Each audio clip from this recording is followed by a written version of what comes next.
Hey guys, it's Babypowder, and we're back with another one of our loot videos for our 200 Run Series Part 2. And this time we went and did the Mechanar.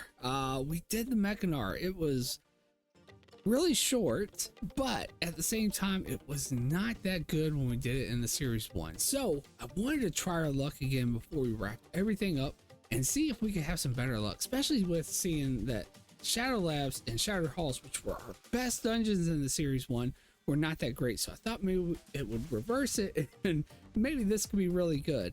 One good, a couple good things about the Mechanar though is that it's very quick. It's almost as short as doing the ramparts, not quite as short.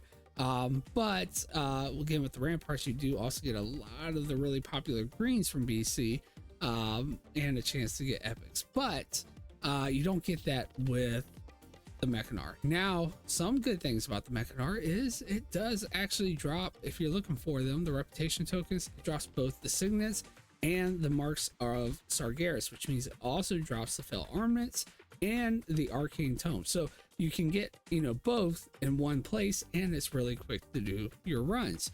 So that could be something that could entice you to maybe try the Mechanar and just hope to get lucky and get some epic drops. But anyway, just going back and mentioning how well or how bad we did the first time in Mechanar. When we did it for Series 1, we only ended up with one epic, and that's why I say it was one of the not so favorable ones when we did it.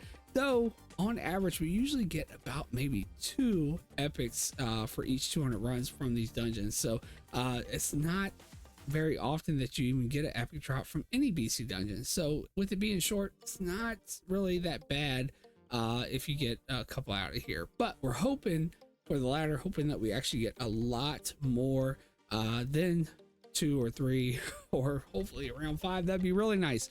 But anyway, I think that's really all there is to really go over with the Mechanar. There's nothing really specific with these BC dungeons. We're just hoping for world drops. So anyway, if you guys do enjoy these videos, go and smash the big thumbs up. Let me know that you like it. Also helps out the channel. And do not forget to hit the subscribe button and the notification bell so you don't miss the next one, or possibly the clean out videos so you can see if we sell any of these items that we go over today. So anyway, guys, let's go ahead and first check out Proudmoore as always, and then we'll hop over and see how well Thrall did. All right, guys, so here we are now on our bank alt for Proudmoore and their 100 runs of the Mechanar. What do we get? So this is what we got. Almost a bank tab full, so it's not the worst by far, especially with it being very quick to do this dungeon.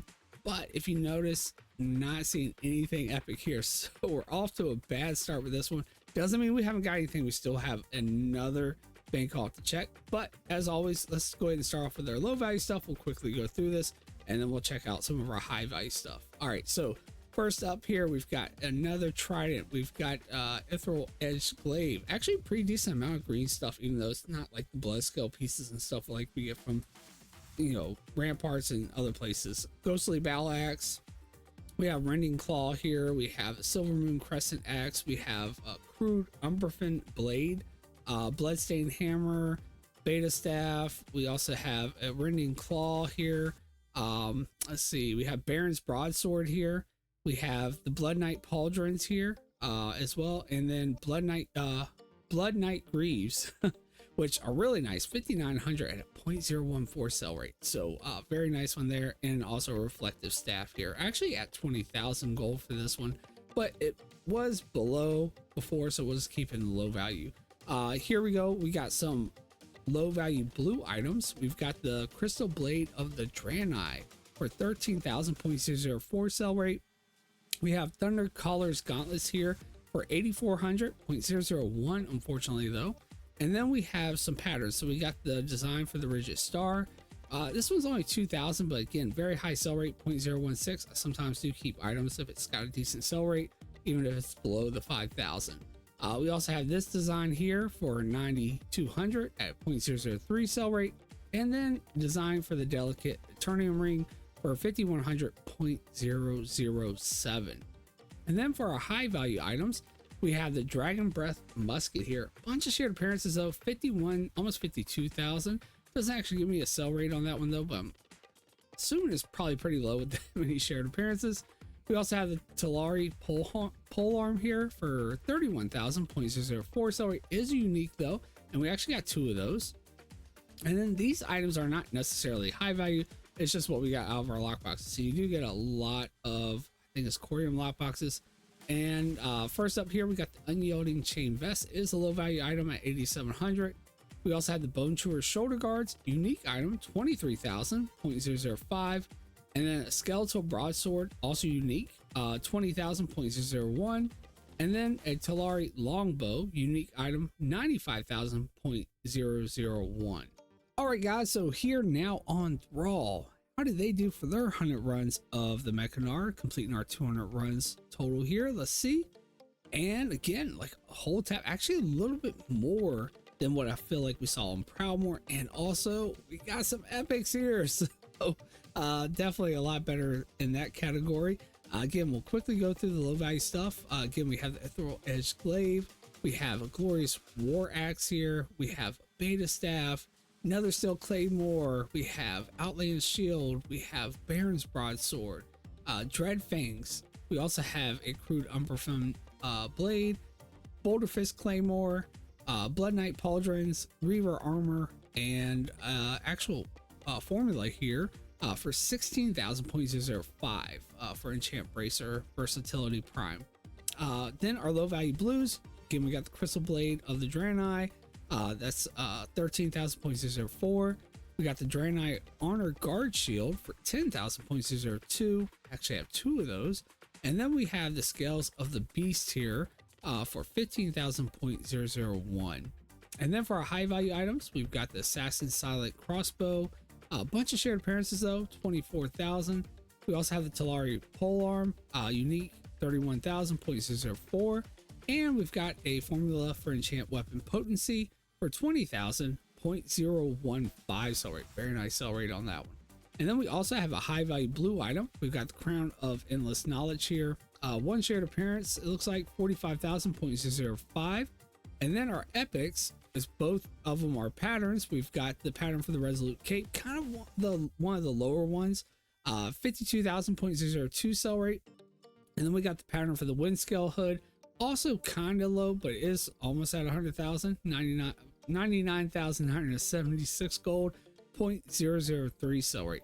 And then for our lockboxes, we also even did better with the lockboxes, I feel, with Thrall. We got a little bit more here. First up, we got some low value stuff, Bone Chewer Bands. We've also got Northman's Shield here, and then we've got the Unyielding Helm, and then a Bone Chewer Pelt Girdle here. And then we did get 1 high value piece, and it is a blue item, Sash of the Silent Blades. Bunch of shared appearances though, 20,000, almost 21,000.001 cell rate. And then a low value blue, Fist of Reckoning for 9,118 gold at 0.006 cell rate.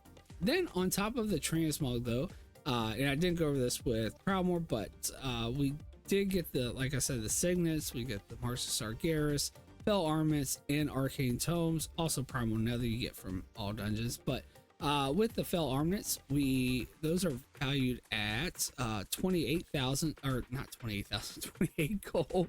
Wish it was 20,000. That'd be really nice. But it looks like we ended up with 142 of those. Can't count 2 of them because it looks like it's a random tune that I have that might have 2 of them. But yeah, so 142 of the Fell Armaments. We ended up with looks like 300 and gotta take off 5, so like 311 of the Arcane Tomes, and those are valued at 4 gold and 50 silver.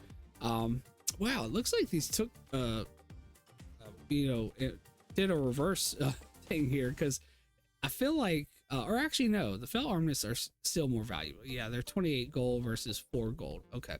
But the Sun Fury Signets, I think when I looked at those, yeah, they have actually switched roles with the Marks of Sargeras. So the Marks of Sargeras are showing a value of 1 gold, 66 silver, and the Signets are actually showing a value of 2 gold, 14 silver. And it used to be these things were barely even worth keeping. They were actually like only like 30 silver or something. It was really low. So pretty nice, especially because it seems like we got way more of those than the Marks of Sargeras, but we did get both. So for the Sun Fury Signets, we ended up with quite a bit over 4,000, like 4,600, maybe a little bit more. And those are, again, 2 gold, 14 silver a piece. And then our Marks of Sargeras, we end up with a total of about a little over 2,000. So it's sold in 2,050, but we got like 8. It's got to come off. So what, 2,042 of those. So still really good. They should bring in a decent amount of gold having that many of them. Last time too, when we did it for series 1, we did end up getting a good amount of gold, at least off the Marks of Sargeras, but I accidentally vendored them last time. So I did actually keep them on both this time. So hopefully we'll see some decent gold in our materials with, you know, the Bell Armness, the Arcane Tomes, the Cygnus, the Marks of Sargeras, and hopefully we'll maybe even see maybe this high value blue or maybe some of these patterns sell on our next clean out. Fortunately though, Proudmoore just will not have any of those epics this time around since we didn't get any duplicates, right? But anyway, guys, I think that's pretty much going to wrap it up for the Mechanar. Let me know in the comments what you guys think. Is this one that you like to do? Would you consider doing it? Do you think it was worth it with how quick it is? Because I mean, it would take us, you know, when I'm focused, it would take me about 21 minutes to do 10 runs. So really, really short. And you know what, Ramparts takes me maybe like 18 minutes, maybe a little less sometimes. So it is right there with the amount of time it takes you to do Ramparts. So but again, Ramparts gives you the popular greens, but at the same time we get about the same amount of epics from the Ramparts. So it is kind of, you know, equivalent to it in a way, with the epic drops, that is, anyway. But anyway, guys, that is going to do it for this one. I hope you guys enjoyed it. If you did, go ahead and smash the big thumbs up. Lets me know that you like it. Also helps out the channel. And do not forget to hit that subscribe button and the notification bell so you don't miss the next one, which we really don't have any more farms as far as the loot series goes, other than I may do something with some rare hunting. But other than that, it's pretty much over for this one until the next one comes out. And I'm going to be working more towards the 1,000 run series. But also, you may not want to miss the clean out videos to see if we actually sell any of these items. But anyway, guys, again, that's going to do it for this one. I hope you guys enjoyed it, and I hope to see you in the next video and live sometime on Twitch. Take care, guys.